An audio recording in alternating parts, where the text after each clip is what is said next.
যুক্তরাষ্ট্রের ফেডারেল কর্মীদের ব্যাপকভাবে ছাঁটাই আসন্ন এবং তা দুদিনের মধ্যে শুরু হতে পারে বলে জানিয়েছে হোয়াইট হাউস। গত 7 বছরের মধ্যে প্রথমবারের মতো দেশটির কেন্দ্রীয় সরকার অচলাবস্থার কবলে পড়ার ঘটনায় দু দলের আইন প্রণেতারা একে অপরকে দোষারোপ করছেন। গত বুধবার থেকে এই শাটডাউন শুরু হয়।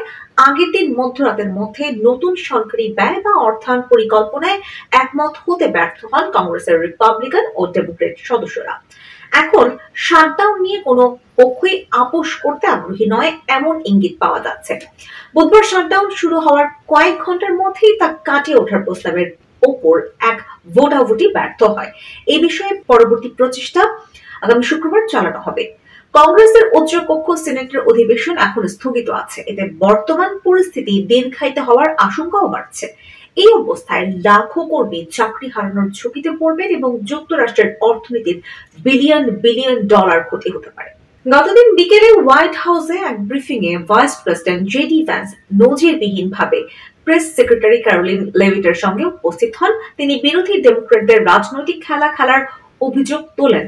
ভ্যান্স বলেন, তারা সত্যি যদি যুক্তরাষ্ট্রের জনগণের ওপর এর প্রভাব নিয়ে এতটা চিন্তিত হন, তবে তাদের যা করা উচিত তা হলো সরকারের দরজা আবার খুলে দেয়া।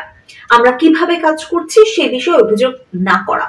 এদিকে লেভিট জানান, ফেডারেল সরকারের ব্যাপক ছাঁটাই চলতি সপ্তাহে শেষ হওয়ার আগেই শুরু হতে পারে। সাংবাদিকেরা সময়সীমা নিয়ে প্রশ্ন করলে তিনি বলেন, দুদিনের মধ্যে একেবারেই শিগগিরই। তিনি আরো হালনাগাদ তথ্য দেওয়ার প্রতিশ্রুতি দেন। কখনো কখনো এমন কিছু করতে হয় যা করতে চাই না, বলেন লেভিট। তার দাবি, এই অবস্থায় আমাদের ঠেলে দিয়েছেন ডেমোক্রেটরাই।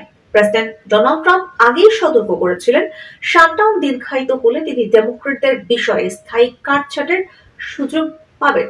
গতদিন ট্রাম্প প্রশাসন আরো জানায়, নিউ ইয়র্ক শহরের অবকাঠামো প্রকল্পে 18 বিলিয়ন ডলারের অর্থায়ন আটকে রাখা হবে। এই শহর প্রতিনিধি পরিষদ ও সিনেটের ডেমোক্রেট নেতাদের নির্বাচনী ঘাঁটি। হোয়াইট হাউসে ভ্যান্সের মন্তব্য ছিল দু দলের মধ্যকার তীব্র দোষারোপের সাম্প্রতিকতম পর্ব।